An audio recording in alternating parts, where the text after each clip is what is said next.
Hello friends, this is Deepika. Welcome to my channel. इस video में हम यूपी टेट 2021 जिसका एग्जाम 23 जनवरी 2022 को हुआ था, तो इस वीडियो में हम उस पेपर के मैथ्स पार्ट के 30 क्वेश्चंस को कवर करेंगे। ठीक है, अदर पार्ट्स हम जैसे Hindi, English, pedagogy different parts में सेपरेट वीडियो में कवर करेंगे। ठीक है, तो चलिए शुरू करते हैं। मैथ्स का क्वेश्चन नंबर 1, ठीक है, पूछा गया था यदि 10 की power 3x is equal to 125 हो तो 10 की पावर -2x का मान होगा। तो हम यहाँ पे 10 की power 3x is equal to 125 को क्या लिख सकते हैं? 10 की पावर 3x को लिख सकते हैं 10 की पावर x का होल पावर 3, है ना, लिख सकते हैं ना, क्योंकि ये ब्रैकेट हटाएंगे तो ये 3x मल्टीप्लाई हो जाएगा, तो इतना ही आ जाएगा। अब हम 125 को क्या लिख सकते हैं? 5 की पावर 3 लिख सकते हैं ना। तो यहाँ पे देखिए घात जो है वो क्या है, बराबर है। ठीक है, तो बेस भी क्या बराबर होंगे, तो 10 की power x is equal to 5 आ जाएगा, है ना। अब यहाँ पे पूछा है 10 की पावर -2x का मान, तो 10 की पावर -2x को क्या लिख सकते हैं? ये माइनस का है तो इसको अपान में लाएंगे तो प्लस का हो जाएगा, 10 की पावर 2x हो जाएगा। 2x को क्या ऐसे ही लिख सकते हैं, 10 की power x is equal to whole power 2, ऐसे लिख सकते हैं ना। अब यहाँ पे 10 की पावर x की जगह हम 5 रख सकते हैं ना, तो वैल्यू पुट कर देंगे 10 की पावर x की जगह 5 और होल स्क्वायर। ठीक है, तो 1/5 का स्क्वायर इज इक्वल टू क्या आ जाएगा, 1/25। ठीक है, ये हमारा आंसर आ जाएगा। तो ऑप्शन नंबर 3 यहाँ पे सही हो जाएगा। ठीक है, नेक्स्ट क्वेश्चन देखते हैं। दूसरा क्वेश्चन पूछा गया था 16075 को किसी संख्या से भाग देने पर भागफल 167 तथा शेषफल 43 प्राप्त होता है तो भाजक होगा। तो यहाँ पे फॉर्मूला लगा देंगे हम, भाज्य इज इक्वल टू भाजक गुणे भागफल प्लस शेषफल। ठीक है, अब यहाँ पे वैल्यू पुट कर देंगे। ये 16075 ये क्या हो जाएगा, हमारा भाज्य हो जाएगा। तो 16075 इज इक्वल टू भाजक बताना है तो इसको हम x मान लेते हैं, भागफल दिया हुआ 167 प्लस शेषफल 43 दिया हुआ है। ठीक है, अब हम इसको सॉल्व कर लेंगे। 16075 ये 43 इधर आ जाएगा, माइनस का हो जाएगा 43 इज इक्वल टू 167x। ठीक है, इसको हम माइनस करेंगे तो कितना आ जाएगा, 16032 167x। ठीक है, इसको हम जब डिवाइड करेंगे काटेंगे तो कितना आ जाएगा, 96।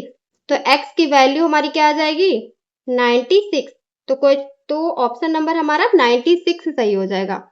ठीक है, नेक्स्ट क्वेश्चन नंबर 3 पूछा गया था 50 से छोटे धन पूर्णांकों में अभाज्यों की संख्या है। ठीक है, तो यहाँ 50 से कम जितने भी अभाज्य संख्याएं हैं उनको लिखना है और उनको काउंट करके कितने नंबर होंगे वो चेक करना है। ठीक है, तो अभाज्य संख्या किसे कहते हैं, जो खुद से डिवाइड होते हैं। ठीक है, जिनके गुणनखंड 1 होते हैं या फिर वह खुद संख्या होती है, 2 ही गुणनखंड होते हैं। ठीक है, तो अभाज्य संख्याएं लिख लेंगे।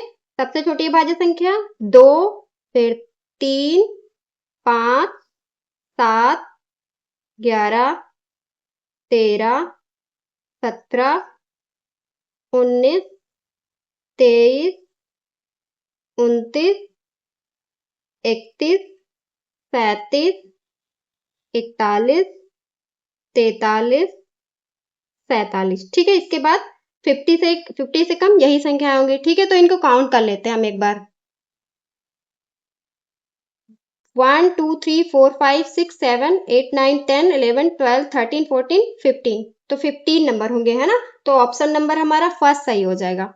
ठीक है, समझ आ गया। नेक्स्ट क्वेश्चन देखते हैं। क्वेश्चन नंबर 4 पूछा गया था दो संख्याओं में बड़ी संख्या का दोगुना छोटी संख्या के 5 गुने से 3 ज्यादा है तथा बड़ी संख्या के 4 गुने और छोटी संख्या के 3 गुने का योग जो है वो 71 है, वे संख्याएं क्या हैं।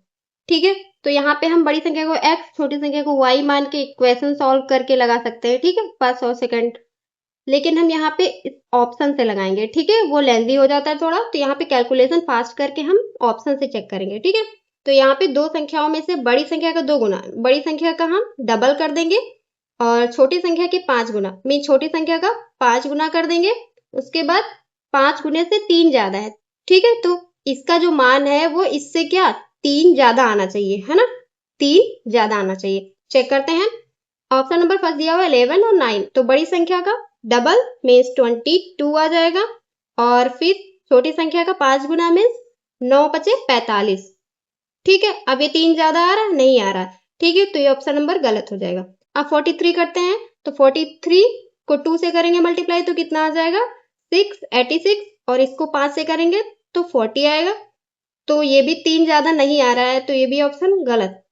फिर इसको चेक करते हैं, इसका डबल करेंगे तो कितना आ जाएगा 34, इसको 5 से मल्टीप्लाई करेंगे तो 5 1 जा 5।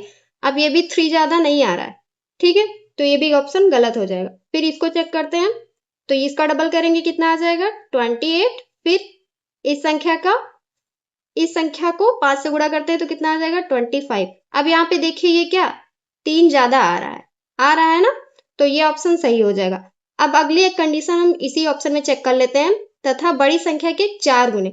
अब बड़ी संख्या का हम 4 गुना करेंगे, छोटी संख्या के 3 गुने, छोटी संख्या को 3 गुना करेंगे, का योग जो है वो 71 आना चाहिए, ठीक है। इसको जब हम प्लस करेंगे तो कितना आना चाहिए 71 आना चाहिए, ठीक है। चेक कर लेते हैं, 14 को 4 से मल्टीप्लाई करेंगे तो कितना आ जाएगा 56 आ जाएगा, फिर प्लस 5 को हम 3 से मल्टीप्लाई करेंगे तो कितना आ जाएगा 15 आ जाएगा, है ना। अब इसको ऐड करेंगे, देखिए 71 आ रहा है, 5 1 6 71 आ रहा है, ठीक है। इसका मतलब ये दोनों कंडीशन को फॉलो कर रहा है, तो यही ऑप्शन हमारा सही हो जाएगा, ठीक है।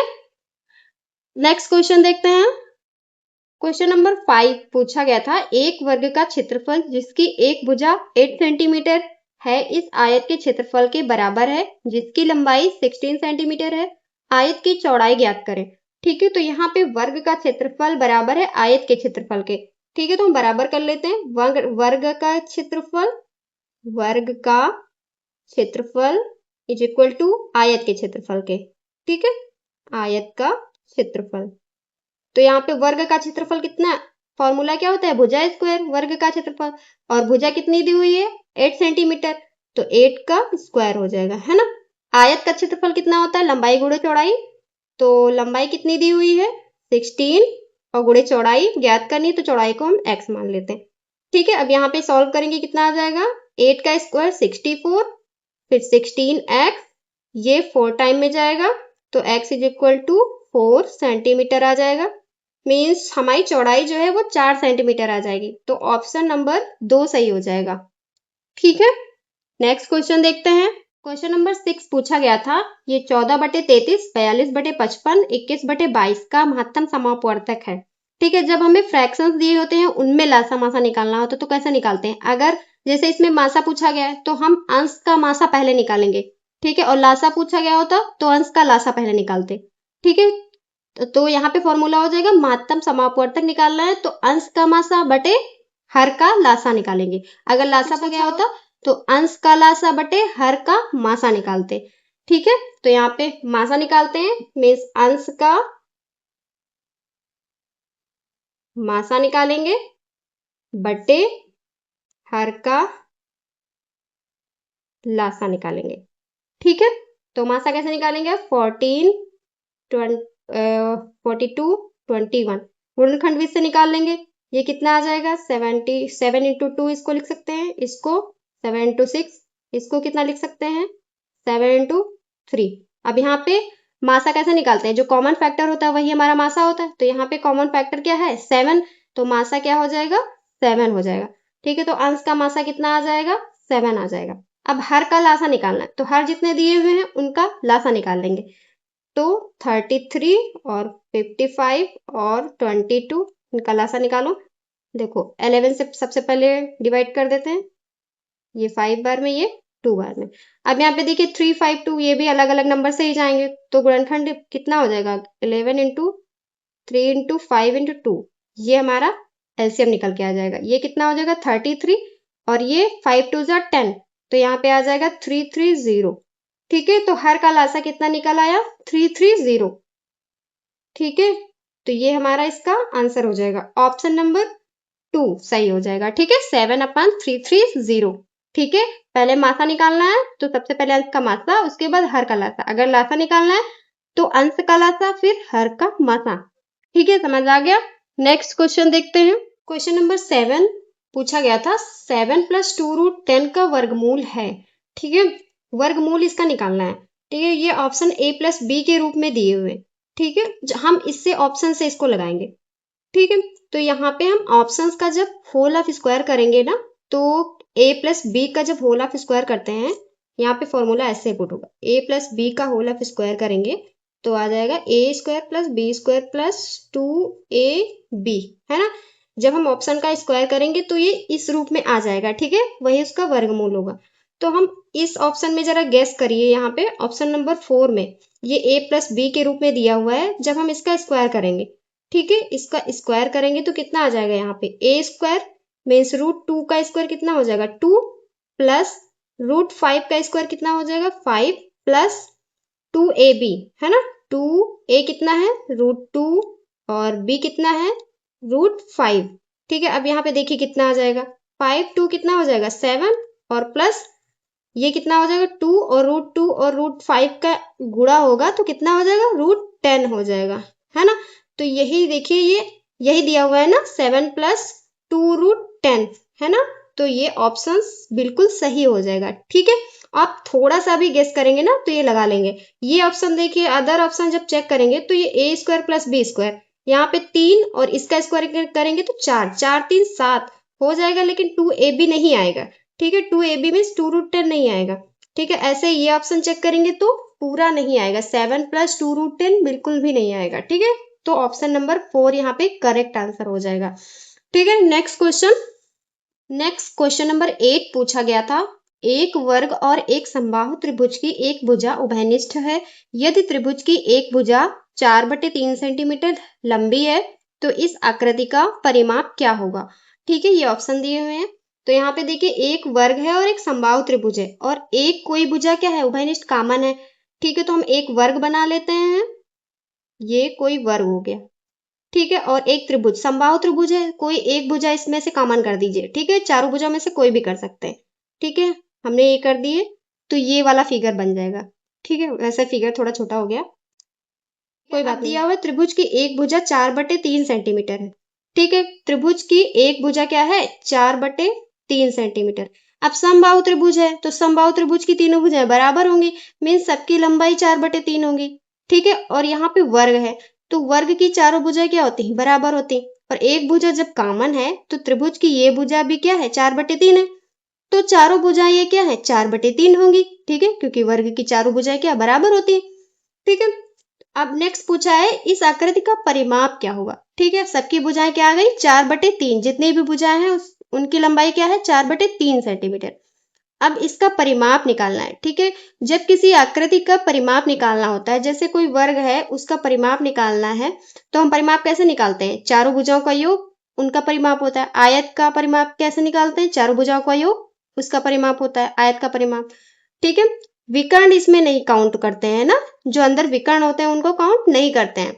ठीक है, तो इसी तरीके से जो ये फिगर बना हुआ है तो इसमें भी ये अंदर की भुजा काउंट नहीं होगी। ठीक है, ये वाली जो भुजा है वो काउंट नहीं करेंगे। ठीक है, तो ये वाली जो बाहर भुजा बनी है ना इनको काउंट करेंगे। ठीक है, तो कितनी भुजाएं हो जाएंगी 1 2 3 4 5, टोटल कितनी भुजाएं हैं 5। ठीक है, तो एक भुजा की लंबाई 4/3 सेंटीमीटर है तो 5 भुजाएं है ना, तो 5 गुणे कितनी भुजाएं हैं 5 भुजाएं हैं, तो 5 भुजाओं में से एक भुजा की लंबाई कितनी है 4/3, तो 5 भुजाओं की लंबाई कितनी हो जाएगी, इसको मल्टीप्लाई कर देंगे 5 गुणे 4/3, तो कितना आ जाएगा 20/3 आ जाएगा, है ना। और जब इसको थोड़ा सिंप्लीफाई करेंगे तो ये कितनी 6 टाइम में जाएगा, तो 6 टाइम में जाएगा 2 रिमाइंडर बचेगा और अपॉन 3 सेंटीमीटर। ठीक है, ये हमारा क्या आ जाएगा आंसर आ जाएगा। तो यहाँ पे आंसर ऑप्शन नंबर 2 सही हो जाएगा। ठीक है, समझ आ गया ना। नेक्स्ट क्वेश्चन देखते हैं। क्वेश्चन नंबर 9 पूछा गया था निम्नलिखित में से कौन सी संख्या 99 से विभाजित होती है। ठीक है, तो ये ऑप्शन दिए हुए हैं, इनमें से कौन सी संख्या 99 से विभाज्य है। तो यहाँ पे 99 से विभाजित होने के लिए इसके गुणनखंड कौन कौन से होंगे 9 और 11। 99 से विभाजित होने के लिए दोनों संख्याओं से विभाजित होना पड़ेगा। ठीक है, तो हम यहाँ पे 9 से भी विभाज्य करके देखेंगे और 11 से भी विभाज्य करके देखेंगे। तो 9 से विभाज्यता का नियम क्या कहता है कि जितने भी संख्या है उनका योग अगर 9 से विभाज्य हो रहा है तो वो संख्या भी 9 से विभाज्य होगी। ठीक है, और 11 से विभाज्यता का नियम क्या कहता है, जो विषम स्थान पे जो संख्या है ना उनका योग माइनस जो सम स्थान पे संख्या है उनका योग जो है घटाने पे 0 आना चाहिए या फिर 11 से डिविजिबल होना चाहिए। ठीक है, तो ऐसे हम चेक करेंगे। तो ऑप्शन नंबर फर्स्ट हम चेक करेंगे। सबसे पहले 9 से देख लेते हैं। तो 9 से ये देखिए 9 कैंसिल हो जाएगा, फिर 7 2 9, 7 और 2 9, 9 से कैंसिल, फिर 5 3 8 1 9, 9 से कैंसिल, मीन्स ये संख्या क्या है 9 से कैंसिल हो जाएगी। अब इसको 11 से जरा देख लेते हैं। 11 से मीन्स विषम स्थान पे जितनी संख्याएं हैं और माइनस सम स्थान पे जितनी संख्याएं हैं। ठीक है, तो विषम स्थान पे 1 5 और 9 का योग कितना हो जाएगा, 1 5 और 9 का योग 5 1 6 और 9 6 15, और माइनस सम स्थान पे 3 और 7 10 10 और 2 12। ठीक है, इनका माइनस करेंगे तो कितना आ जाएगा 3। अब ये ना ही 0 है और ना ही 11 से विभाज्य, तो ये संख्या 11 से विभाज्य नहीं होगी। ठीक है, अब नेक्स्ट ऑप्शन चेक करते हैं। देखिए 5 और 4 9, ठीक है, 5 4 9, 4 3 7 और 2 9। ठीक है, 4 3 7 1 8 1 9। ठीक है, ऐसे देखेंगे। फिर 9 से विभाज्य है मीन्स ये संख्या 9 से विभाज्य होगी। अब 11 से देख लेते हैं। ठीक है, 1 4 5, 5 4 9 माइनस सम संख्या पे जो जितनी संख्या है उनका योग 1 3 4, 4 और 5 4 9। अब यहाँ पे देखिए 0 आ रहा है। ठीक है, या फिर 0 आना चाहिए या फिर 11 से डिवाइड होना चाहिए। ठीक है, तो ये दोनों कंडीशन फुलफिल कर रहा है, तो मीन्स ये 9 से विभाज्य और 11 से भी विभाज्य, तो ये संख्या 99 से विभाजित होगी। तो यही ऑप्शन हमारा सही हो जाएगा, ऑप्शन नंबर 2 करेक्ट आंसर। ठीक है, समझ आ गया ना। नेक्स्ट क्वेश्चन देखते हैं। क्वेश्चन नंबर 10 पूछा गया था पाई क्या है। पाई क्या है, एक अपरिमेय संख्या या परिमेय संख्या है। ठीक है, अब परिमेय संख्या रेशनल नंबर किसे कहते हैं, जिन संख्याओं को हम पी अपन क्यू के रूप में लिख सकते हैं उन्हें परिमेय संख्या कहते हैं। ठीक है, तो पाई की वैल्यू की अप्रोक्स में वैल्यू होती है। ठीक है, 3.14 पॉइंट ऐसे कर। अगर 22/7 पूछा गया होता, ठीक है, पाई की वैल्यू 22/7 यहाँ पे लिखा होता, 22/7 क्या है, तो वो एक परिमेय संख्या में आ जाता। लेकिन यहाँ पे पूछा है पाई क्या है, तो पाई एक अपरिमेय संख्या है। ठीक है, क्योंकि इसकी वैल्यू जो है ये लगभग में 3.142, इसको नॉन रिपीटिंग में आएगा। ठीक है, तो ये एक अपरिमेय संख्या मानी जाती है। ठीक है, नेक्स्ट क्वेश्चन। क्वेश्चन नंबर 11 पूछा गया था यदि किसी वस्तु का क्रय मूल्य उसके विक्रय मूल्य का 3/2 है तो लाभ या हानि प्रतिशत है। ठीक है, तो यहाँ पे क्रय मूल्य मीन्स कॉस्ट प्राइस और विक्रय मूल्य सेलिंग प्राइस। ठीक है, तो यहाँ पे कॉस्ट प्राइस जो है उसके विक्रय मूल्य का 3/2 है। ठीक है, मीन्स सेलिंग प्राइस का 3/2 है। ठीक है, कॉस्ट प्राइस सेलिंग प्राइस का 3/2 है, क्रय मूल्य विक्रय मूल्य का 3/2 है। ठीक है, ऐसे लिख सकते हैं ना। अब यहाँ पे हम रेशियो निकालेंगे सीपी अपन एसपी का। तो सीपी और ये एसपी नीचे आ जाएगा ना, तो CP upon SP is equal to कितना हो जाएगा 3/2 हो जाएगा। ठीक है, सीपी हमारा 3 हो जाएगा और एसपी 2। अगर किसी वस्तु को 3 रुपए में खरीदा जाता है, 2 रुपए में बेचा जाता है, तो हमारी हानि होगी ना। 3 रुपए में खरीद के 2 रुपए में बेच रहे हैं तो 1 रुपए की हमारी हानि हो जाएगी। ठीक है, मीन्स ये फिक्स हो गया कि हानि हो रही है। अब हानि प्रतिशत, यहाँ पे लाभ या हानि प्रतिशत पूछा है, तो हानि हो रही है तो हानि प्रतिशत निकालेंगे। तो लॉस परसेंट निकालेंगे, 1 रुपए की हानि हो रही है तो 1/, अब यहाँ पे सीपी कितना है 3। ठीक है, इंटू 100, क्योंकि लाभ या हानि सीपी पे निकालते हैं। ठीक है, मीन्स कॉस्ट प्राइस पे या फिर क्रय मूल्य पे। तो 1/3 इंटू 100, अब यहाँ पे कितना हो जाएगा 100/3%। ठीक है, अब इसको क्या लिख सकते हैं, यहाँ पे देखिए इस मिक्स फ्रैक्शन में लिखा हुआ है तो 33 1/3% है ना, हानि होगी। ठीक है, क्योंकि 1 रुपए की हानि हो रही है। ठीक है, तो ये हमारा आंसर हो जाएगा, ऑप्शन नंबर 1 सही हो जाएगा। समझ आ गया।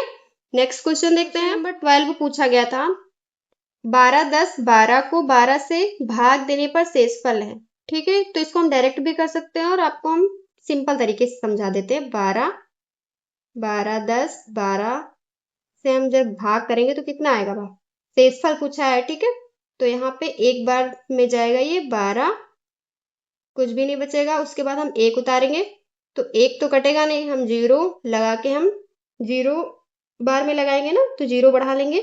उसके बाद 10 भी नहीं कटेगा, तो फिर हम 1 0 और बढ़ाएंगे और 1 उतार लेंगे। ठीक है, ये वाला। फिर ये कितनी बार में जाएगा, 12 8 96। ठीक है, तो 96 में, उसके बाद 96 से ये माइनस करेंगे तो ये कितना आ जाएगा 5। 2 उतार लेंगे, उसके बाद ये कितनी बार में जाएगा, 4 बार में। ठीक है, 48। अब यहाँ पे रिमेनिंग कितना बचा, 4, है ना। तो हमारा ऑप्शन नंबर 3 सही हो जाएगा। ठीक है, 4। यहाँ पे शेषफल पूछा है तो शेषफल कितना आ जाएगा, 4। ठीक है, नेक्स्ट क्वेश्चन, क्वेश्चन नंबर 13 पूछा गया था। 378, 236, 459, 312 के गुणनखंड में इकाई का अंक होगा। ठीक है, ये संख्याएं दी है, इनके गुणनफल निकालना है, उसका यूनिट डिजिट निकालना है। ठीक है, इकाई का अंक निकालना है। तो हमें इकाई का अंक निकालना है, यूनिट डिजिट, तो हम सारी संख्याओं को क्या करेंगे, मल्टीप्लाई करके केवल यूनिट डिजिट का करेंगे। ठीक है, अब इसकी यूनिट डिजिट कितनी है, 8 और इसकी 6। तो 8 को 6 से मल्टीप्लाई करेंगे, कितना आ जाएगा, 8 इंटू 6 48। ठीक है, तो यहाँ पे यूनिट डिजिट कितनी आ जाएगी, 8। अब 8 को 9 से करेंगे, 8 को 9 से करिए तो कितना आ जाएगा, 72। अब इसकी यूनिट डिजिट 2 आ जाएगी। अब 2 को इस 2 से करिए। ठीक है, 2 को हम इस 2 से करेंगे तो कितना आ जाएगा, 4। मीन्स हमारी यूनिट डिजिट कितनी आ जाएगी, 4। ठीक है, अगर यूनिट डिजिट ज्ञात करना है ना, तो केवल यूनिट डिजिट ही मल्टीप्लाई करिए आप। ठीक है, और जितना जैसे यहाँ पे 48 आ रहा है तो हमें 48 लेने की जरूरत नहीं है, केवल यूनिट डिजिट 8 ले लीजिए। ठीक है, फिर 72 आ रहा है, 72 की यूनिट डिजिट 2 ले लीजिए। ठीक है, जितना कम कर पाए उतना कम करिए। ठीक है, एक ही संख्या लेनी है। नेक्स्ट क्वेश्चन देखते हैं। क्वेश्चन नंबर 14 पूछा गया था, दिए गए आंकड़ों का माध्य यदि 4.5 है तो उसका माध्यक क्या हो गया होगा। ठीक है, आंकड़ों का माध्य में समांतर माध्य दिया है और उसका माध्यक। ठीक है, माध्यक पूछा है, मीडियन ज्ञात करना है, माध्य क्या, मीडियन ज्ञात करना है। और ये आंकड़े दिए हुए हैं। ठीक है, तो हम सबसे पहले समांतर माध्य निकाल फॉर्मूला लगा देंगे। समांतर माध्य इज इक्वल टू क्या होता है, समांतर माध्य इज इक्वल टू क्या होता है, आंकड़ों का योगफल और प्लस आंकड़ों का योगफल बटे आंकड़ों की कुल संख्या, है ना। समांतर माध्य का फॉर्मूला होता है आंकड़ों का योगफल बटे आंकड़ों की कुल संख्या। ठीक है, तो ये आंकड़े दिए हुए हैं, इनका योग कर लेते हैं, कितना आएगा, देखिए 5 7 5 12, 12 7 19, और 19 और 8 27, और ये x छोड़ देते हैं अभी, 27 और 5 32 हो जाएगा, 32 और 4 36, 36 3 39, 1 40, 40 और 2 42, 42 आ जाएगा। ठीक है, तो 42 और x ये है तो 42 प्लस x बटे कितनी संख्याएं हैं, देखिए 1 2 3 4 5 6 7 8 9 10। ठीक है, तो बटे 10 हो जाएगा। ठीक है, अब समांतर माध्य कितना है, 4.5 दिया हुआ है, इसको सॉल्व करिए। अब यहाँ पे 42 प्लस एक्स बाई 10। ठीक है, अब यहाँ पे देखिए 10 से इसका मल्टीप्लाई होगा तो कितना आ जाएगा, 45 आ जाएगा, और 45 से 42 इधर माइनस आएगा ना, तो 42 माइनस होगा तो x की वैल्यू आ जाएगी 3। ठीक है, x की वैल्यू 3 आ जाएगी यहाँ पे, तो यहाँ पे हम क्या रख देंगे, 3। ठीक है, अब यहाँ पे उसका माध्यक ज्ञात करना है। ठीक है, तो माध्यक का फॉर्मूला क्या होता है, माध्यक, माध्यक लिखिए मध्यांक या फिर मीडियन। ठीक है, माध्यक का फॉर्मूला होता है, अभी सबसे पहले इसको पद ज्ञात कर लो कितने हैं, तो 10 पद है ना, यहाँ पे हमने गिने थे 10 पद हैं टोटल, तो मीन सम संख्या है, तो सम के लिए अलग होता है, विषम के लिए अलग फार्मूला होता है।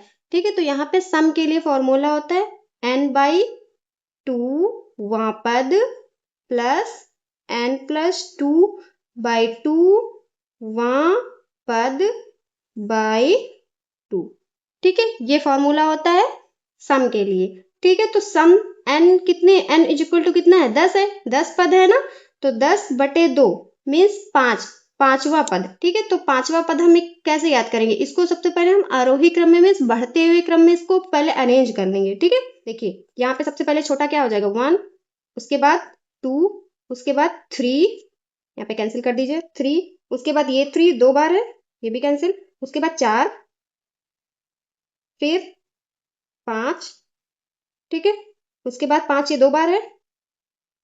ठीक है, उसके बाद देखिए 7 2 बार 8, ठीक है, 7 2 बार उसके बाद 8।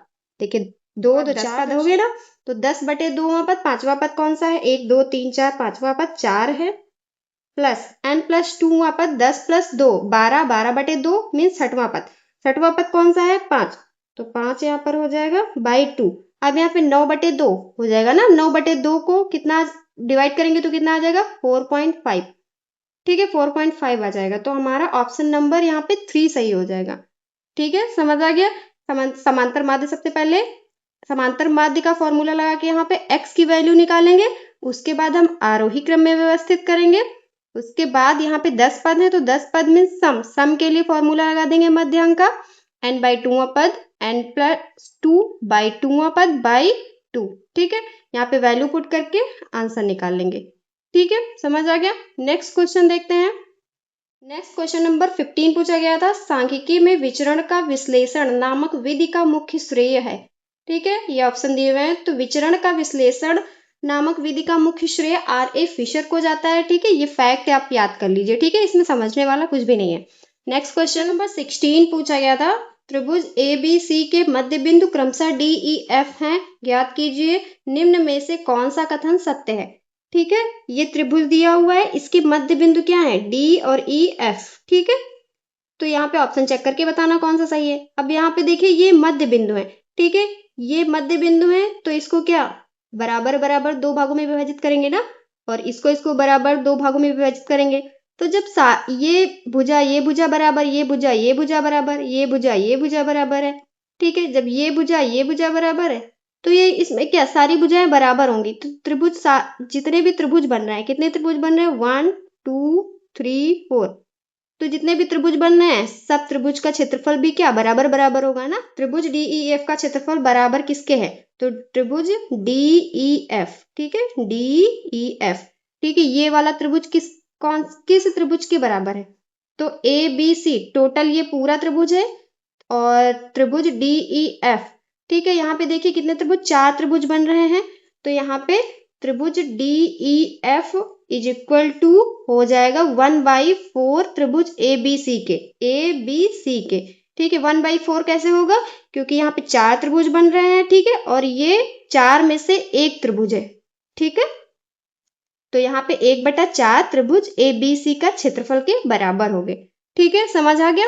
नेक्स्ट क्वेश्चन नंबर 17 दिया हुआ है, यदि किसी दिए गए आंकड़े का समांतर माध्य A और ज्यामितीय माध्य, ये यहाँ पे ज्यामितीय होगा, ठीक है, ज्यामितीय माध्य G तथा हरात्मक माध्य H हो तो क्या होगा? ये ऑप्शन दिए हुए। तो यहाँ पे समांतर माध्य A है, तो समांतर माध्य जो होता है वो ज्यामितीय माध्य से बड़ा भी हो सकता है और बराबर भी हो सकता है। मीन्स समांतर माध्य जो है वो ज्यामितीय माध्य से बड़ा और बराबर हो सकता है। ठीक है, सबसे बड़ा क्या होता है? समांतर माध्य। ठीक है, और फिर ज्यामितीय माध्य जो होता है वो हरात्मक माध्य से बड़ा बराबर हो सकता है। ठीक है, हो सकता है ना, तो ये इक्वेशन बन जाएगी यहाँ पे। तो यहाँ पे ऑप्शन नंबर 4 सही हो जाएगा। ठीक है, इसको कनेक्ट करके आप देख लीजिए। नेक्स्ट क्वेश्चन नंबर 18 पूछा गया था, यदि दो संख्याओं का अंतर तथा गुणनफल क्रमशः 5 और 36 हो तो उनके व्युत्क्रमों का अंतर है। ठीक है, उनके व्युत्क्रमों का अंतर निकालना है। ठीक है, दो संख्याएं मान लेते हैं, मान लो x और y है। ठीक है, दो संख्याएं x और y हैं, उनके व्युत्क्रमों का अंतर निकालना। मीन्स उनके व्युत्क्रम मीन्स 1/x और 1/y का अंतर। ठीक है, ये निकालना है आपको। तो यहाँ पे थोड़ा सा इसको सॉल्व करेंगे तो x और y एलसीएम हो जाएगा, और यहाँ पे y और -x ये लिख सकते हैं ना इसको।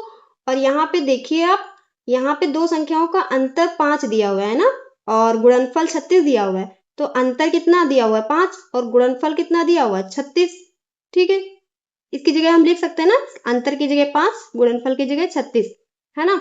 तो हमारा बस यही आंसर आ जाएगा, ऑप्शन नंबर 2 राइट आंसर हो जाएगा, 5/36।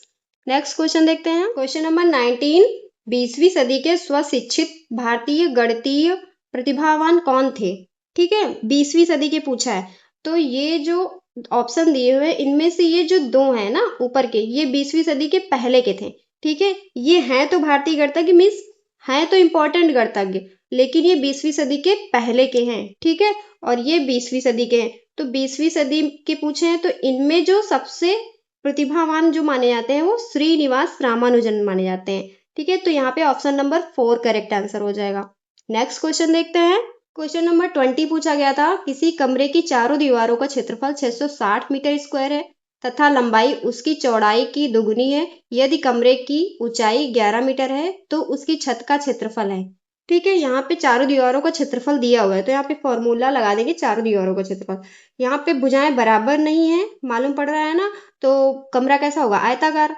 तो इसका क्षेत्रफल कितना होता है, कमरे की चारों दीवारों का क्षेत्रफल इज इक्वल टू होता है 2HL प्लस बी, है ना। ये ऊंचाई, ये लंबाई प्लस चौड़ाई। ठीक है, 2 गुणे ऊंचाई लंबाई प्लस चौड़ाई, ये फॉर्मूला होता है। ठीक है, क्षेत्रफल दिया हुआ है 660,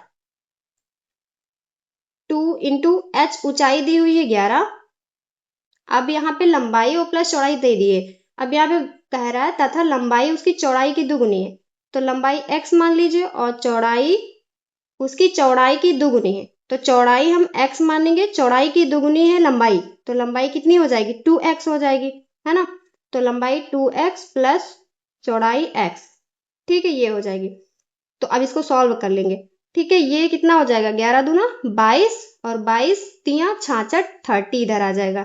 30 is equal to 2x plus x कितना हो जाएगा, 3x। अब x की वैल्यू कितनी आ जाएगी, 10 आ जाएगी, है ना। x की वैल्यू 10 आ जाएगी, तो लंबाई हमारी कितनी हो जाएगी, 20 और चौड़ाई कितनी हो जाएगी, 10 मीटर, है ना। ये हो जाएगी ना। और यहाँ पे पूछा है उसकी छत का क्षेत्रफल है। छत भी एक दीवार ही होती है ना। तो छत का क्षेत्रफल लंबाई गुणे चौड़ाई हो जाएगा, तो लंबाई गुणे चौड़ाई छत का क्षेत्रफल। तो लंबाई कितनी है, 20 और चौड़ाई कितनी है, 10। तो 20 गुणे 10, 20 गुणे 10, तो कितना आ जाएगा यहाँ पे, 20 दहा 200, 200 मीटर स्क्वायर। ये क्या आ जाएगा हमारा छत का क्षेत्रफल। तो छत का क्षेत्रफल 200 metre square, option number second सही हो जाएगा। ठीक है, आई होप समझ में आया होगा। नेक्स्ट क्वेश्चन, क्वेश्चन नंबर 21 पूछा गया था, यदि a/3 is equal to b/4 is equal to c/7 हो तो a plus B plus c/c का मान होगा। ठीक है, ये ऑप्शंस दिए हुए हैं। जहां कहीं भी ऐसे इक्वल में लिखा हो तो इज इक्वल टू के मान के या फिर के कांस्टेंट पद मान के लगा सकते हैं, या फिर ऐसे लगाइए a इसको इसके बराबर कर लीजिए और b/c इसको इसके बराबर कर लीजिए, b/4 is equal to c/7। ठीक है, तो हम यहाँ पे ऐसे लगाते हैं a/3 is equal to b/4, तो ये क्या हो जाएगा, a/b इज इक्वल टू 3/4। ठीक है, तो यहाँ से a की वैल्यू कितनी है, 3 और b की वैल्यू कितनी है, 4, है ना। अब यहाँ पे b/4 और इज इक्वल टू c/7 करेंगे, तो यहाँ पे कितनी वैल्यू आ जाएगी, b/c इज इक्वल टू, ये c इधर आएगा, 4 इधर चला जाएगा, ठीक है, 4/7। तो b की वैल्यू क्या क्या है, 4, c की वैल्यू 7, है ना। ठीक है, a b c की वैल्यू आ गई। अब यहाँ पे पुट कर देंगे, इसकी वैल्यू निकालना है। तो a की वैल्यू कितनी है, a plus B plus c/c। ठीक है, a की वैल्यू 3 प्लस b की वैल्यू 4, c की वैल्यू 7/c की वैल्यू 7, है ना। अब ये कितना हो जाएगा, 7 7 7 14/7, 14/7 को वो डिवाइड करेंगे तो कितना आ जाएगा, 7 2 आ जाएगा। ठीक है, 7 2 ज़ा 14, तो हमारा 2 आंसर आ जाएगा। तो ऑप्शन नंबर यहाँ पे 4 करेक्ट हो जाएगा। ठीक है, नेक्स्ट क्वेश्चन देखते हैं। क्वेश्चन नंबर 22 पूछा गया था, यदि 5 जनवरी 1991 को शनिवार था तो 3 मार्च 1992 को सप्ताह का कौन सा दिन होगा। ठीक है, तो दिन ज्ञात करने के लिए हमें सबसे पहले क्या, टोटल डेज निकालने होंगे। ठीक है, कि 1991 में कितने दिन हैं, 1992 में, मीन्स 5 जनवरी 1991 से 3 मार्च 1992 तक कितने दिन होंगे। ठीक है, टोटल डे निकालेंगे। तो टोटल डे निकालने के लिए हम क्या करेंगे, देखेंगे कि ये जो साल दिए हुए हैं ना, 1991 1992, इनमें से कौन सा नॉर्मल ईयर है और कौन सा लीप ईयर है। ठीक है, तो नॉर्मल ईयर और लीप ईयर कैसे ज्ञात करेंगे। अब देखिए 1991 को 4 से डिवाइड करेंगे। ठीक है, अगर ये 4 से डिवाइड हो जाता है, ठीक है, अगर ये 4 से डिवाइड हो जाता है तो लीप ईयर है, अगर ये 4 से डिवाइड नहीं होता है तो नॉर्मल ईयर है। ठीक है, अब 1991 क्या है, 4 से डिवाइड नहीं होगा, तो ये लीप ईयर नहीं है, मीन्स नॉर्मल ईयर है। तो नॉर्मल ईयर में दिनों की संख्या कितनी होती है? 365। ठीक है, नॉर्मल ईयर में दिनों की संख्या कितनी होती है? टोटल 365 दिन होते हैं। ठीक है, अब यहाँ पे 5 जनवरी से पूछा है, 5 जनवरी से 1991, तो 1991 जो साल है उसमें 365 दिन होंगे। अब 5 जनवरी से पूछा है, 1 जनवरी से नहीं पूछा है, तो इसमें हम 5 दिन माइनस कर देंगे। ठीक है, हमारे पास दिन आ गए 360 डेज आ गए। अब हम 1992 में चलते हैं। 1992 को 4 से डिवाइड करेंगे तो पूरा पूरा डिवाइड हो जाएगा, तो ये लीप ईयर होगा। ठीक है, और लीप ईयर में कितने दिन होते हैं? 366। ठीक है, और फरवरी 29 की होती है। लेकिन यहाँ पे 1 जनवरी से 3 मार्च तक काउंट करेंगे ना, मार्च से अप्रैल तो पूछा नहीं, 3 मार्च तक पूछा है, तो हम जनवरी से काउंट करेंगे। जनवरी में कितने दिन होंगे? 31 दिन। ठीक है, और प्लस फरवरी में कितने दिन होंगे? क्योंकि ये लीप ईयर है तो फरवरी में 29 दिन हो जाएंगे। 3 मार्च तक पूछा है तो प्लस 3 कर देंगे। ठीक है, अब हमारे पास टोटल कितने दिन आ गए? इसको काउंट करो, 9 1 10 3 13 और 1 3 2 5 1 6। ठीक है, हमारे पास दिन आ गए 63। अब ये देखिए 1991 में इतने दिन, 1992 में इतने दिनों के, इतने दिनों का हमको पूछा है। ठीक है, तो हम इसको प्लस कर देंगे, टोटल डेज निकाल लेंगे। ठीक है, 3 और 6 6 12 और 1 आया, 3 1 4, 423 आ गया। ठीक है, टोटल डे हमारे कितने आ गए? 423। अब ये देखिए पूछा सप्ताह का कौन सा दिन, तो एक सप्ताह में 7 दिन होते हैं, 7 दिन के बाद वही डे रिपीट होते जाते हैं ना, तो हम इसमें से ऑड डे निकालेंगे। ऑड डे निकालने के लिए हम इसको 7 से डिवाइड करेंगे, है ना, इसको हम 7 से डिवाइड करेंगे। ठीक है, तो ये कितना हो जाएगा? देखिए 42, 7 छंग 42, उसके बाद 0 बार में कटेगा तो 3 रिमाइंडर बचेगा, मीन्स 3 शेषफल बचेगा। तो हमारे पास 3 ऑड डे यहाँ पे हो जाएंगे, 3 ऑड डे हो जाएंगे। ठीक है, 3 ऑड डेज हो जाएंगे। शनिवार के तीसरे दिन कौन सा दिन होगा? तो हम क्या करेंगे? शनिवार, और फिर उसके बाद क्या आएगा? रविवार, उसके बाद क्या आएगा? सोमवार, उसके बाद तीसरा दिन क्या होगा? मंगलवार। ठीक है, मंगलवार होगा ना तीसरा दिन, तो हमारा ऑप्शन नंबर यहाँ पे थर्ड सही हो जाए, मंगलवार। 3 मार्च 1992 को सप्ताह का मंगलवार दिन था। ठीक है, आई होप आपको समझ आया होगा। ठीक है, नेक्स्ट क्वेश्चन नंबर 23। देखिए यहाँ पे इसको सिंप्लीफाई करना है, तो कैसे करेंगे? अब यहाँ पे देखिए पावर माइनस की है, जब पावर माइनस में होती है ना तो इसको उल्टा कर देते हैं, पावर प्लस में चली जाती है। तो यहाँ पे क्या करेंगे? ये 1/3 है, इसको उल्टा करेंगे तो 3/1 हो जाएगा। 3/1 का मतलब 3। ठीक है, तो यहाँ पे 3 की पावर कितनी हो जाएगी? 3। ठीक, ये ब्रैकेट लगा देंगे। उसके बाद यहाँ पे देखिए 1/4 है, इसको उल्टा करेंगे तो 4 आ जाएगा, है ना, तो 4 की पावर 2 हो जाएगी, 4 की पावर 2, ब्रैकेट लगा देंगे। उसके बाद अब यहाँ पे देखिए इसको भी उल्टा करेंगे तो ये कितने? 4 की पावर 3 हो जाएगा ना, क्लोज ब्रैकेट। ठीक है, उसके बाद देखिए 3 की पावर 3 कितनी वैल्यू हो जाएगी? 27। उसके बाद 4 का स्क्वायर है तो कितनी वैल्यू हो जाएगी? 16। ठीक है, ब्रैकेट लगाना मत भूलना, ये ब्रैकेट ये। ठीक है, उसके बाद डिवाइड बाई, अब 4 का क्यूब है तो कितना आ जाएगा? 64, है ना, क्लोज ब्रैकेट। अब यहाँ पे देखिए बोर्ड मास में सबसे पहले हम ब्रैकेट को सॉल्व करते हैं। ठीक है, तो हम सबसे पहले इस ब्रैकेट के अंदर का पोर्शन सॉल्व करेंगे। ठीक है, उसके बाद हम डिवाइड करेंगे। ठीक है, तो हम 27 से 16 जाएगा तो कितना बचेगा? 11। ठीक है, और 11 डिवाइड बाई 64। ठीक है, अब यहाँ पे कितना आ जाएगा? ये 11/64। हमारा ऑप्शन नंबर सेकंड सही हो जाएगा। ठीक है, समझ आ गया। नेक्स्ट क्वेश्चन देखते हैं। क्वेश्चन नंबर 24 पूछा गया था, एक त्रिभुज की रचना करने के लिए संभव भुजाएं हैं। ठीक है, तो यहाँ पे त्रिभुज की रचना करने के लिए प्रॉपर्टी यूज करके हम ऑप्शन चेक करेंगे कि कौन सा ऑप्शन सही है। ठीक है, तो त्रिभुज की प्रॉपर्टी क्या होती है? त्रिभुज की रचना करने की प्रॉपर्टी क्या होती है? दो भुजाओं का योग तीसरी भुजा से बड़ा आना चाहिए। ठीक है, अब यहाँ पे चेक कर लेते हैं। ठीक है, 2 छोटी भुजाएं ले लेते हैं, उनको देखते हैं कि तीसरी भुजा से बड़ी आ रही है या नहीं। ठीक है, अगर बड़ी आएगी तो वो ट्रायंगल बनेगा। यहाँ पे देखिए फर्स्ट ऑप्शन दिया हुआ है। अब यहाँ पे 3.5 सेंटीमीटर, 9.2, 5.3 है। ठीक है, तो यहाँ पे हम 3.5 और 5.3 को ले लेते हैं क्योंकि ये 2 छोटी भुजाएं, तो इनको ऐड करेंगे तो कितना आएगा? 5 3 8 और 3 और 5 8।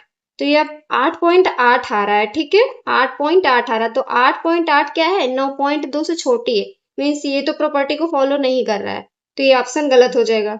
अब यहाँ पे देख लेते हैं, 3 और 3 को ऐड करते हैं, ठीक है, तो 6 आएगा।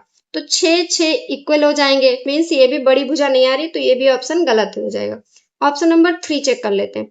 6.5 सेंटीमीटर, 105 मिलीमीटर। अब यहाँ पे देखिए, ये सेंटीमीटर में दिया हुआ, यहाँ मिलीमीटर में दिया, यहाँ भी मिलीमीटर में दिया हुआ है, तो हम इसको क्या करेंगे, सेंटीमीटर में चेंज कर लेंगे ना, सेम कर लेंगे। तो इसको मिलीमीटर में सेंटीमीटर, मिलीमीटर से सेंटीमीटर में चेंज करने के लिए क्या करेंगे, हम 10 से डिवाइड करेंगे ना। तो यहाँ पे हम क्या करेंगे, 105 को जब हम 10 से डिवाइड करेंगे तो कितना आ जाएगा, 10.5 आ जाएगा, ये 3.9 आ जाएगा, ठीक है। अब क्या करेंगे, 10.5 सबसे बड़ी भुजा आ जाएगी। अब 6.5 और 3.9 को जोड़ते हैं, कितना आ जाएगा, 9 5 14 और 6 और 3 9 1 10, 10.4 आ जाएगा। 10.4 क्या है, 10.5 से छोटी है, तो ये फाइनली ये भी ऑप्शन गलत ही हो जाएगा। अब एक ऑप्शन बचा है, ठीक है, तो यही सही होगा, लेकिन चेक कर लेते हैं, देखते हैं। अब ये सबसे बड़ी भुजा है, इनको इनको जोड़ते हैं सबसे पहले। 9 6 15 और 5 4 9 1 10, 10.5 आएगा, तो ऑलरेडी बड़ा है, ठीक है। अब इसको इसको जोड़ेंगे तब भी बड़ी भुजा आएगी, और इसको इसको जोड़ेंगे तब भी बड़ी ही आएगी, ठीक है, तीसरी भुजा। तो ये प्रॉपर्टी को फॉलो कर रहा है पूरी तरीके से, तो यही ऑप्शन सही हो जाएगा, ठीक है, समझ आ गया। अब नेक्स्ट क्वेश्चन देखते हैं। अगला क्वेश्चन 25 देखते हैं। यहाँ पे देखिए, ये कर्णी घात दी हुई है, इनको आरोही क्रम में व्यवस्थित करना है, ठीक है। तो उसको हम कैसे करेंगे, सबसे पहले ये लिख लेंगे घात को। तो यहाँ पे घात कितनी, 3 की पावर 1/2 है, ठीक है। और यहाँ पे कितनी है, 4 की पावर 1/3 है, ठीक है। यहाँ पे 5 की पावर 1/4 है, ठीक है। इतना समझ में आ गया। अब यहाँ पे देखिए, इनको इनको जितने भी हर है ना, इनको बराबर करते हैं। बराबर करने के लिए एलसीएम लेंगे, तो 2 और 3 4 का एलसीएम कितना आएगा, 12, ठीक है। 2 3 4 का एलसीएम 12 आ जाएगा। अब हम 2 को 12 बनाने के लिए क्या करेंगे, ऊपर नीचे हम 6 से मल्टीप्लाई करेंगे। 6 से मल्टीप्लाई करेंगे तो ये कितना, 12 हो जाएगा ना। तो जब 6 से मल्टीप्लाई करेंगे तो कितना आ जाएगा, ऊपर आ जाएगा 6 और नीचे कितना आ जाएगा, 12। तो 3 की पावर 6/12 हो जाएगी। फिर उसके बाद देखिए, यहाँ पे 3 हर को 12 बनाने के लिए क्या करेंगे, 4 से मल्टीप्लाई करेंगे। तो ऊपर नीचे हम 4 से मल्टीप्लाई कर देंगे, ठीक है। तो ऊपर कितना हो जाएगा, 4 एकम 4 और नीचे कितना हो जाएगा, 12। तो 4 की पावर 4/12। अब यहाँ पे देखिए 5, अब यहाँ पे 4 है, 4 को 12 बनाने के लिए क्या करेंगे, 3 से मल्टीप्लाई करेंगे। तो ऊपर नीचे हम 3 से मल्टीप्लाई कर देते हैं, तो ऊपर 3 आ जाएगा, नीचे 12। देखिए अब हर बराबर हो गए ना, तो हम क्या कर लेते हैं, इनको 3 की पावर 6 को इवोल्यूट कर लेते हैं, ठीक है। इसको मतलब हल कर लेते हैं। 3 की पावर 6 को हल करेंगे जब, तो कितना आएगा, 729 आ जाएगा, 729। और 1/12 ये या फिर पावर में लिख लीजिए या फिर ऐसे लिख लीजिए, ठीक है। 12 ये आगे आ जाएगा घात के रूप में, ठीक है। अब यहाँ पे देखिए, 4 की पावर 4 को हम हल करेंगे तो कितना आ जाएगा, 4 चौके 16, चौके 64, फिर 256, तो 256 आ जाएगा, ठीक है। और ये 12 आगे ले लीजिए या फिर की पावर लिखी रहने दीजिए, ठीक है। उसके बाद हम क्या करेंगे, यहाँ पे 5 की पावर 3, 5 की पावर 3 कितना हो जाएगा, 25। ऐसे यहाँ पे 1/12 है, तो 12 आगे आ जाएगा, ठीक है। अब ये 12 12 12 में सेम है, इसको हम छोड़ देंगे, ठीक है। अब यहाँ पे इसको आरोही क्रम में लिखेंगे बढ़ते हुए क्रम में, ठीक है। तो सबसे पहला नंबर कौन सा है, 25 दिख रहा है ना आपको। तो सबसे पहला नंबर 25 है, जो इसका मान है 5 की पावर 1/4 मीन्स इस संख्या का, ठीक है। तो सबसे पहले कौन सी संख्या आएगी, ये वाली संख्या आएगी। तो ऑप्शन में चेक करिए, देखिए सबसे पहले ये संख्या है, तो यही ऑप्शन सही हो जाएगा। उसके बाद देखिए 25 के बाद 256 आएगा, क्योंकि 25 से बड़ी 256 है। तो 256 किसका मान है, 4 की पावर 1/3, ठीक है, मीन्स इस संख्या का, ठीक है। तो ये लिख लेंगे। उसके बाद सबसे बड़ी क्या है, 729 है, तो 729 तो √3 का मान है, लास्ट में √3 आ जाएगा, ठीक है। ऐसे ही करेंगे। नेक्स्ट क्वेश्चन देखते हैं हम। अब क्वेश्चन नंबर 26 देखते हैं। इसमें दिया हुआ है, यदि अवरोही क्रम में रखे गए आंकड़ों के दोनों छोरों से प्रेक्षण हटा दिए जाते हैं तो केंद्रीय प्रवृत्ति के कौन से मापक प्रभावित होते हैं, ठीक है। इसमें ये पूछा है, जैसे आंकड़े दिए हुए हैं, मीन्स जैसे संख्याएं दी हुई हैं, ठीक है। कोई भी संख्याएं दी हुई हैं मान लीजिए, ठीक है। और यहाँ पे आगे कह रहा है दोनों छोरों से प्रेक्षण हटाए जाते हैं, ठीक है। मीन्स जो छोर के जो है आंकड़े वो हटा दिए जाते हैं, ठीक है, इनको गायब कर दिया जाता है, ठीक है। तो केंद्रीय प्रवृत्ति के कौन से मापक प्रभावित होंगे, ठीक है। तो इसमें से माध्य प्रभावित होगा या फिर माध्यक या फिर बहुलक, ठीक है, ये पूछा है। तो माध्य, माध्य कैसे ज्ञात करते हैं? अब यहाँ पे देखिए माध्य तो प्रभावित होगा, क्योंकि समांतर माध्य कैसे ज्ञात करते हैं? आंकड़ों का योग बटे आंकड़ों की कुल संख्या, ठीक है, समांतर माध्य ज्ञात करने का। तो यहाँ पे जब छोर से नंबर हटा दिए जाएंगे तो आंकड़ों की संख्या में परिवर्तन आ जाएगा, ठीक है। 2 नंबर हटा दिए गए, ठीक है, तो मीन्स माध्य परिवर्तित होगा, ठीक है, माध्य परिवर्तित होगा। उसके बाद आता है माध्यक। माध्यक मीन्स मध्य पद। अब यहाँ पे देखिए छोर से नंबर हटाए गए हैं तो मध्य पद में तो कोई परिवर्तन होगा नहीं, ठीक है, मध्य पद एज इट इज वही रहेगा, तो मध्य पद में कोई परिवर्तन नहीं होगा। अब यहाँ पे देखिए बहुलक। बहुलक में अगर जैसे ये पद हटाए गए हैं जो छोर से, तो अगर यही नंबर ज्यादा बार आ रहे हैं, ठीक है, तो बहुलक भी प्रभावित होगा, ठीक है, क्योंकि पहले जितनी बार आ रहा था अब हटाने के बाद उतनी बार नहीं आ रहा है, तो बहुलक भी प्रभावित होगा, ठीक है। तो हमारे पास माध्य और बहुलक प्रभावित होंगे, तो ये जिस ऑप्शन में है वही सही हो जाएगा। तो ऑप्शन नंबर 4 यहाँ पे सही हो जाएगा, क्योंकि माध्य और बहुलक दिया और यही पूछा है कि कौन से मापक प्रभावित होते हैं, तो माध्य और बहुलक चेंज होगा और माध्यक चेंज नहीं होगा, ठीक है, माध्यक क्योंकि मध्य पद होता है, ठीक है। आपको समझ में आ गया। नेक्स्ट क्वेश्चन देखते हैं, क्वेश्चन नंबर 27 देखते हैं। यहाँ पे दिया हुआ है 5 सेंटीमीटर बाजू वाले एक घन के सभी फलकों पर रंग लगाया जाता है। यदि इसे 1 सेंटीमीटर क्यूब वाले घनों में काटा जाता है तो 1 सेंटीमीटर क्यूब वाले कितने घनों में केवल एक ही फलक पर रंग लगा होगा, ठीक है, रंग होगा। तो इसके लिए हम सबसे पहले एक घन बना लेते हैं क्यूब, ठीक है, उसको 1 सेंटीमीटर वाले घन में क्या डिवाइड कर लेंगे, ठीक है, तो बना लेते हैं। यहाँ पे देखिए हमने एक क्यूब बना लिया है, ठीक है, घन। इसको हमने 5x5 के रूप में बनाया है, क्योंकि 5 सेंटीमीटर को 1 सेंटीमीटर वाले क्यूब में काटना है, ठीक है। तो 5x5 में 5 सेंटीमीटर की टोटल भुजा है पूरी, और इसको 1 सेंटीमीटर में काटना है, ठीक है। तो 5 खाने होंगे ना, तो 5x5 में बन जाएगा, ठीक है। लेकिन इसमें कहा गया है सभी फलकों पर रंग लगाया जाता है, ठीक है। तो मीन्स पूरा जो ये क्यूब है उसको कलर कर दिया जाता है, ठीक है, पेंट कर दिया जाता है। और पूछा है कि ऐसे कितने घन होंगे जिनमें केवल एक ही फलक पर रंग होगा। तो एक ही फलक में ऐसे कितने क्यूब होंगे जिनमें एक ही फलक पर रंग होगा। तो देखिए यहाँ पे जब ये खाना लेंगे, इस फलक को ले लेते हैं सबसे पहले, ठीक है। तो ये खाना लेंगे तो इसमें भी देखिए इस फलक पे भी कलर होगा, ठीक है, क्योंकि यहाँ पे भी कलर है। अब ये लेंगे तो यहाँ पे भी कलर होगा, ये लेंगे तो यहाँ पे भी कलर होगा ना। तो 2 फलक पे हो जाएंगे, लेकिन पूछा एक ही फलक पर कलर हो, तो ये खाने ऐसे ये वाले हो जाएंगे, ठीक है। ये खाने जो है ना बीच वाले, ऐसे खाने हो जाएंगे जिनके एक ही फलक पर कलर है, ठीक है। मान लीजिए ये इतने ऐसे क्यूब हो जाएंगे जिनके एक ही फलक पर कलर होगा, ठीक है। तो एक फलक पर ऐसे कितने क्यूब होंगे, 1 2 3 4 5 6 7 8 9, ठीक है। एक फलक पर हमें 9 क्यूब मिल जाएंगे ऐसे जिनके एक ही फलक पर कलर होगा, ठीक है। तो 9 क्यूब हमें एक फलक पर मिल गए।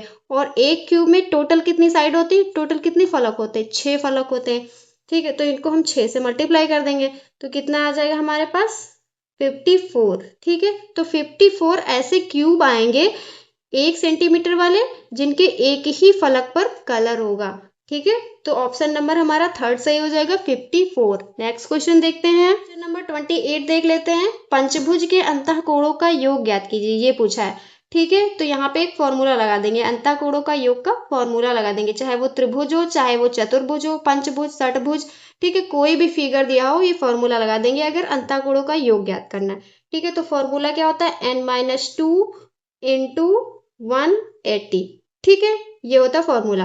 n क्या है यहाँ पे, भुजाओं की संख्या, जैसे पंचभुज है तो भुजाओं की संख्या 5 होगी, त्रिभुज में 3, चतुर्भुज में 4, तो n की वैल्यू कितनी हो जाएगी यहाँ पे 5 - 2 इंटू 180, ठीक है। अब इसको सॉल्व कर लो, 5 से 2 गया 3 और 3 को इससे मल्टीप्लाई करेंगे तो कितना आएगा 540, ठीक है। तो हमारा ऑप्शन नंबर 3rd सही हो जाएगा, ठीक है।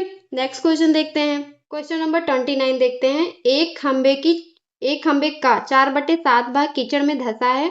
जब धंसे हुए का 1/3 भाग बाहर खींचा जाता है तो पाया गया कि 8 मीटर का खंबा अभी भी कीचड़ में है। खंबे की पूरी माप क्या होगी, ठीक है। तो हम यहाँ पे ज्यूम कर लेंगे कि खंबे की पूरी माप क्या है, x है, ठीक है। तो खंबे की पूरी माप x है। यहाँ पे देखिए पहले कहा है एक खंबे का 4/7 भाग कीचड़ में धंसा, तो पूरी माप x है तो इसका 4/7 भाग क्या है, कीचड़ में अंदर है, ठीक है, धंसा हुआ है। उसके बाद धंसे हुए भाग का 1/3 भाग जो है वो बाहर खींच लिया जाता है। इतना भाग क्या है, धंसा हुआ है अंदर। अब इसका 1/3 भाग, इसका 1/3 भाग है वो बाहर खींचा जाता है। तो इसका 1/3 भाग कितना हो जाएगा, देखिए 4x पूरा, 4x/21 है ना। इसका 1/3 भाग कितना हो जाएगा, 4x/21, ठीक है। ये बाहर भाग खींचा जाता है। और कितने से बाहर भाग खींचा जाता है, अंदर कितना भाग था, ये भाग क्या है, धंसा हुआ था ना, 4/7 भाग धंसा हुआ था। तो 4x/7 भाग अंदर धंसा हुआ था और 4x/21 भाग क्या है, निकाल लिया गया है। तो अभी भी कीचड़ में कितना भाग धंसा हुआ है, इसको माइनस कर देंगे तो जितनी वैल्यू आएगी वो अभी भी कीचड़ में है, ठीक है। उसकी वैल्यू यहाँ पे दी हुई है 8 मीटर माप का खंभा अभी भी कीचड़ में है, ठीक है। तो इज इक्वल टू इसकी वैल्यू क्या हो जाएगी, 8 मीटर। 8 मीटर खंभा क्या है, अभी भी कीचड़ में है, ठीक है। अब इसको सॉल्व करेंगे। देखिए यहाँ पे 21 है तो एलसीएम 21 हो जाएगा। तो 21 बनाने के लिए हम क्या करेंगे, ऊपर नीचे 3 से मल्टीप्लाई करेंगे, ठीक है। तो ये ऊपर कितना हो जाएगा 12x, नीचे क्या हो जाएगा 21 हो जाएगा। तो 12x से 4x जब घटेगा तो कितना बचेगा 8x और नीचे 21 है ना, इज इक्वल टू 8 है ना, हो जाएगा ना। अब 8 कैंसिल हो जाएगा, x की वैल्यू क्या आ जाएगी 21, x की वैल्यू 21 मीटर आ जाएगी, ठीक है। ऑप्शन नंबर देख लेते हैं। ऑप्शन नंबर यहाँ पे सेकंड सही हो जाएगा, ठीक है, समझ में आ गया। नेक्स्ट क्वेश्चन देखते हैं, क्वेश्चन नंबर 30। ये लास्ट क्वेश्चन है क्योंकि यूपी टेट में टोटल 30 क्वेश्चन पूछे जाते हैं मैथ्स पार्ट में, ठीक है। तो क्वेश्चन नंबर 30 देख लेते हैं। ए और बी किसी काम को 12 दिन में करते हैं, बी और सी उसी काम को 15 दिन में करते हैं, सी और ए उसी काम को 20 दिन में करते हैं, ए अकेले उसी काम को कितने दिन में कर सकता है, ठीक है। तो यहाँ पे सबसे पहले दिया हुआ ए प्लस बी एक काम को 12 दिन में करते हैं, ठीक है। तो यहाँ पे हम लिख लेंगे a प्लस बी एक काम को कितने दिन में करते हैं 12 दिन में, b प्लस सी 15 दिन में करते हैं, तो b प्लस सी 15 दिन में करते हैं, ठीक है। c प्लस a 20 दिन में करते हैं, c प्लस a 20 दिन में करते हैं, ठीक है। तो a प्लस बी 12 दिन में, b प्लस सी 15 दिन में, c प्लस a 20 दिन में। अब इनका टोटल वर्क निकाल लेंगे, ठीक है। टोटल वर्क निकालने के लिए हम क्या करेंगे, एलसीएम ले लेंगे। 12, 15, 20, इसका एलसीएम कितना आ जाएगा 60। तो ये हमारा आ जाएगा टोटल वर्क, ठीक है, पूरा काम निकल के आ जाएगा, ठीक है। अब हम एफिशिएंसी निकालेंगे, ठीक है, कि a प्लस बी एक दिन में कितना काम करता है। अब टोटल वर्क है 60, तो एक दिन में कितना काम करेगा 12 पंचे 60, एक दिन में 5 मीन्स दोनों की एफिशिएंसी कितनी 5। अब b प्लस ए कितना काम करेगा, तो 15 को ये कितना हो जाएगा 15 चौके 60, ठीक है 4। तो b प्लस सी की एफिशिएंसी कितनी हो जाएगी 4। अब यहाँ पे देखिए c प्लस ए इसकी एफिशिएंसी कितनी हो जाएगी 3, ठीक है। अब यहाँ पे देखिए इसको टोटल कर लेंगे, इसको टोटल करेंगे तो 2 बार a है, 2 बार b है और 2 बार c है, ठीक है। तो 2 कॉमन हो जाएगा, अंदर बचेगा a plus b plus c, ये अंदर बचेगा, ठीक है। तो ये जब 2 बार a 2 बार b और 2 बार c मिलते हैं तो टोटल कितना काम करते हैं 5, 4, 9, 3, 12। एक दिन में कितना काम करते हैं 12। जब a प्लस बी प्लस सी 2 दिन में मिलते हैं तो 12 काम करते हैं। अब यहाँ पे देखिए 2 से इसको डिवाइड कर देंगे, 2 छके 12। अब a प्लस बी प्लस सी जब मिलेंगे तो कितना काम करेंगे 6, ठीक है। एक दिन में 6 काम करेंगे। हमारे पास टोटल काम कितना है 60, ठीक है।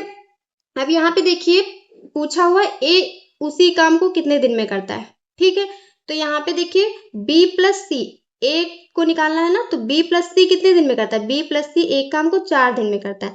तो b प्लस सी की वैल्यू कितनी हो जाएगी 4 हो जाएगी, ठीक है। b प्लस सी की वैल्यू 4 हो जाएगी। तो a की वैल्यू यहाँ से कितनी निकलेगी, a का काम कितना निकलेगा, यहाँ पे 4 रखेंगे तो 4 इधर आ जाएगा, माइनस का हो जाएगा, 6 में से 4 गया 2, ठीक है। a अकेले एक काम अकेले 2 दिन में करता है और टोटल काम हमारे पास कितना है 60। तो टोटल वर्क है 60 और एक दिन में करता है 2, ठीक है। तो कितने दिन में काम को पूरा करेगा ये पूछा है ना, कितने दिन में काम को पूरा करेगा, इसको डिवाइड करेंगे तो 30, ठीक है। तो यहाँ पे 30 डेज आ जाएगा, a 30 दिन में अपना काम पूरा करता है, ठीक है। तो यहाँ पे ऑप्शन नंबर 4 करेक्ट हो जाएगा, ठीक है। आई होप आपको समझ आया होगा। तो हमारे मैथ्स के टोटल 30 क्वेश्चन कंप्लीट होते हैं। अगर ये वीडियो आपको हेल्पफुल लगी तो प्लीज़ लाइक करिए। अगर कोई क्वेश्चन नहीं समझ आ रहा है तो कमेंट करिए। आपका एक कमेंट हमें मोटिवेट करेगा ऐसे ही अदर पार्ट्स की वीडियो लाने में। ठीक है, तो मिलते हैं नेक्स्ट वीडियो में। Till then take care, bye.